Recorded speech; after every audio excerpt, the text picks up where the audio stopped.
लोगों को डायरेक्ट कहते हैं कि तुमको जहां जो करना है जाके कर लो। यानी प्रशासन हमारे रक्षक है, भक्षक नहीं।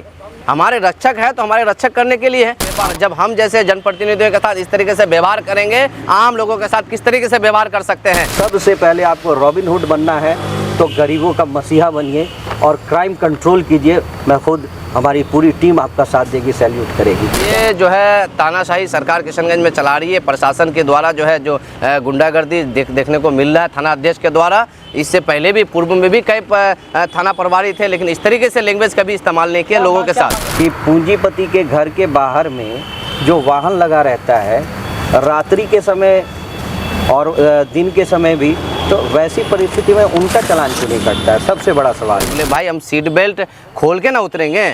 सीट बेल्ट मैंने लगा हुआ था, प्रॉपर वेब में थे, मेरे पास लाइसेंस से लेकर कागज़ का सारे कागजात थे। बिना चेक करके, बिना कुछ पूछ के चालान काट के हाथ में दे दिया। जब मैंने पूछा तो सीट बेल्ट का हवाला दिया, तो मैंने सीट बेल्ट लगा करके था। और उसके बाद जब टाउन थाना प्रभारी संदीप कुमार जी से जब बात हुई तो उन्होंने जो है गलत लैंग्वेज के साथ बात करने का कोशिश किया, अवध व्यवहार करने का कोशिश किया। मांग यही करते हैं कि इस पर निष्पक्ष कार्रवाई होना चाहिए, और अगर ये गलत है तो इन पर कार्रवाई हो, और वो अगर गलत है, उन्होंने अभद्र शब्द का जैसे कि प्रयोग किया है, ये तो बिल्कुल बर्दाश्त से बाहर है। क्या मामला था सर? आप लोग जो कि पूरा जत्था एसपी ऑफिस के आए हैं आवेदन देने के लिए? देखिए, घटना परसों रात के 9:30 बजे की है, जब मैं दिल्ली से एक प्रोग्राम था, टूर्नामेंट था, उसका उद्घाटन करते हुए मैं सदर अस्पताल एक मरीज को देखने के लिए जा रहा था। तब बहुत ज़्यादा ही भीड़ जमा हो रहा बस स्टैंड में देखा गया। तो मैं सर्विस रोड पे गाड़ी साइड करके मैं देखने गया कि कोई घटनास्थल, कोई मामला, कोई बात है। स्थानीय जनप्रतिनिधि होने के नाते मैंने जब गया तो देखा कि वहाँ पे भीड़ लगा हुआ है। जब करीब जाके देखा कि नहीं, वहाँ चालान काटा जा रहा था, तो फिर मैंने वहाँ से जब रिटर्न होने का कोशिश किया, तब देखा गया कि मेरा चालान काट के हाथ में दे दिए। तो मैंने पूछा कि किस चीज़ का चालान है, कि उन्होंने बात कहा कि नहीं आप सीट बेल्ट नहीं लगाए हुए हैं। बोले भाई हम सीट बेल्ट खोल के ना उतरेंगे।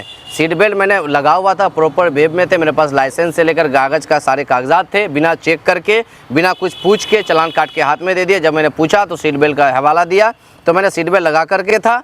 और उसके बाद जब टाउन थाना प्रभारी संदीप कुमार जी से जब बात हुई तो उन्होंने जो है गलत लैंग्वेज के साथ बात करने का कोशिश किया, अवध व्यवहार करने का कोशिश किया। जब मेरा साथियों द्वारा जो है कैमरा निकाला गया, मोबाइल के द्वारा वीडियो करने का कोशिश किया गया, तब उस जो है थोड़ा सा लहजे में आया। नहीं तो इससे पहले भी कई दफ़ा वो इस तरीके से स्थानीय जनप्रतिनिधियों के साथ गलत लैंग्वेज का इस्तेमाल करते हैं और हमेशा अपना पावर का रोप दिखाते हैं, अपना गलत बोलियों का, अवध भाषाओं का इस्तेमाल करते हैं कि लोगों को डायरेक्ट कहते हैं कि तुमको जहां जो करना है जाके कर लो। यानी प्रशासन हमारे रक्षक है, भक्षक नहीं।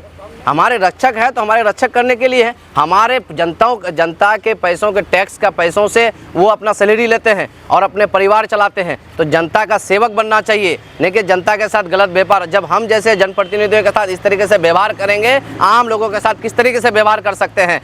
मैं पुलिस अध्यक्ष महोदय जी से मैं गुहार लगाता हूँ। नीतीश सरकार बोलते हैं कि पीपल फ्रेंडली पुलिस होना चाहिए जी, तो इस तरह से पीपल फ्रेंडली सर ये जो है तानाशाही सरकार किशनगंज में चला रही है प्रशासन के द्वारा, जो है जो गुंडागर्दी देखने को मिल रहा है थाना अध्यक्ष के द्वारा। इससे पहले भी पूर्व में भी कई थाना प्रभारी थे, लेकिन इस तरीके से लैंग्वेज कभी इस्तेमाल नहीं किया लोगों के साथ। सर मांग यही करते हैं पुलिस अध्यक्ष महोदय जी से कि जिस तरीके से हम जैसे जनप्रतिनिधियों के साथ गलत व्यवहार करते हैं, गलत भाषाओं का प्रयोग करते हैं, जब हम लोगों के साथ इस तरीके से व्यवहार करेंगे, आम जनों के साथ किस तरीके से व्यवहार कर सकते हैं। मुझे पूरा उम्मीद है ये कि जिस आवेदन मैंने एसपी साहब को दिया है, मुझे उम्मीद है कि इसमें जांच होकर उचित से उचित कार्रवाई करने का कोशिश किया जाए। उसके बाद आगे का कार्रवाई और आगे का न्यायालय तक हम लोग पहुंचने का कोशिश करेंगे। देने के बाद पुलिस प्रशासन से एसपी से क्या आश्वासन मिला है? सर एसपी से आश्वासन यही मिला कि मैं जाँच करूँगा, जाँच करके जो उचित होगा मैं उस पर कार्रवाई करूँगा। क्या मामला है सर, क्या हुआ था चालान को लेकर के जो है कि आपस में गिर थे? चालान का मामला था। अब बात ये है कि इंसान अगर गाड़ी से उतरेगा तो हमने पहली बार सुना है कि सीट बेल्ट पहनकर उतरना है, ठीक है। ऐसी परिस्थिति में अगर चालान कटता है तो इसका मतलब है कि ये टारगेट कर रहे हैं। अब इशारा किनका है वो तो नहीं कहा जा सकता, लेकिन टारगेट करने का मकसद यही है कि आप मतलब अपना उल्लू सीधा करना चाह रहे हैं।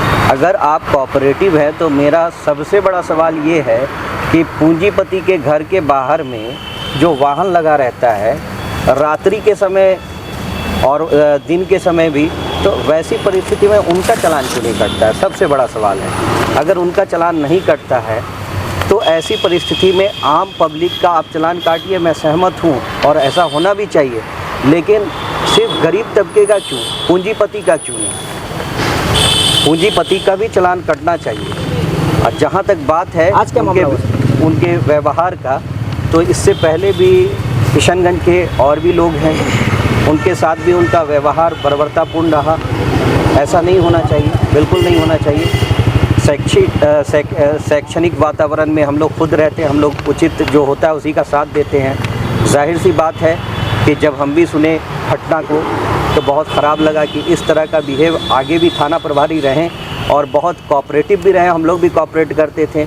मान सम्मान आपको बिल्कुल मिलेगा, लेकिन सबसे पहले आपको रॉबिन हुड बनना है तो गरीबों का मसीहा बनिए और क्राइम कंट्रोल कीजिए। मैं खुद, हमारी पूरी टीम आपका साथ देगी, सैल्यूट करेगी। क्या मांग करते हैं सर? मांग यही करते हैं कि इस पे निष्पक्ष कार्रवाई होना चाहिए, और अगर ये गलत है तो इन पर कार्रवाई हो, और वो अगर गलत है, उन्होंने अभद्र शब्द का जैसे कि प्रयोग किया है, ये तो बिल्कुल बर्दाश्त से बाहर है। तो ऐसी परिस्थिति में अगर वो दोषी पाए जाते हैं तो उन पर सख्त से सख्त कार्रवाई होनी चाहिए। तौसीफ समर, पूर्व युवा अध्यक्ष जन अधिकार पार्टी। मामला जैसा आप लोग सभी लोग जानते हैं और देखा भी गया है कि रात के समय जिस तरीके से बर्बरता के साथ जो थाना अध्यक्ष जी का जो बिहेवियर था वो आप लोग देख ही चुके हैं। और पहले भी इसको वो पब्लिकली लेके नहीं, पर्सनल लेके थोड़ा सा हमको लग रहा है कि ये एक्ट कर रहे हैं, क्योंकि इन लोगों ने पहले भी आवाज़ उठाने की कोशिश की है कि और भी किसी प्रतिनिधि के साथ गलत हुआ था तो इन लोगों ने एसपी साहब को और डीएम साहब को आवेदन दिया था। इससे 15-20 दिन पहले की बात है। तो ये सरासर लग रहा है बदले के भाव से वो देख रहे हैं कि आप कुछ नहीं तो भाई साहब चलो गाड़ी साइड में रखी हुई है, जो पार्किंग के लिए एरिया होता है उस जगह पे गाड़ी रुकी है और आप आके चालान थमा दे रहे हैं हाथ में, जबकि ये वहाँ पे सिर्फ देखने के लिए गए कि क्या घटना है, क्या हुआ नहीं हुआ।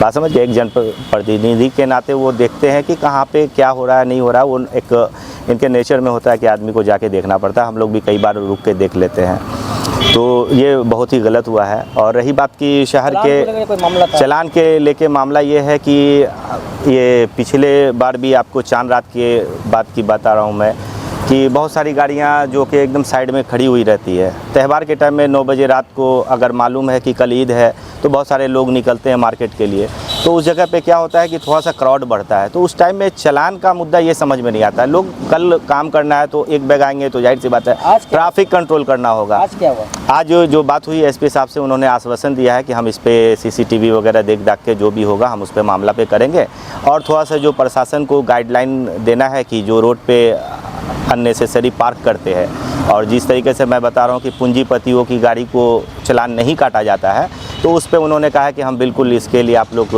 आश्वस्त रहिए कि हम उस पे कार्रवाई करके जो भी होता है एक जो पारदर्शिता के साथ होता है, जो गरीब के लिए होगा वो अमीर के लिए भी आप लोग होगा। क्या चाहते हैं? तो हम लोग चाहते हैं कि जो भी लोग आते हैं पहले आप शिक्षा दीजिए कि हाँ चालान कटता है, ट्रिपल लोडिंग नहीं करना है, हेलमेट वेयर करना है।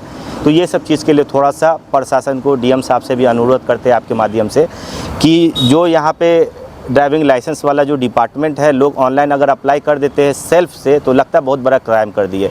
उनको टेबल टू टेबल सिर्फ घूमना पड़ता है, चाहे ट्रांसफ़र का लेके हो, चाहे वो गाड़ी का ड्राइविंग लाइसेंस का बात हो उसके लिए, और सीधा वहीं पे दलाल लोग खड़ा रहता है। 8,000 रुपये में आपको 4 व्हीलर का गाड़ी चलाना आता है या नहीं आता मतलब नहीं है, आपका बन के 1 महीना में घर पे आ जाता है। तो इस पे रोक लगना चाहिए। इंजीनियर अबूजर उस्मानी, पूर्व प्रदेश महासचिव जन अधिकार पार्टी।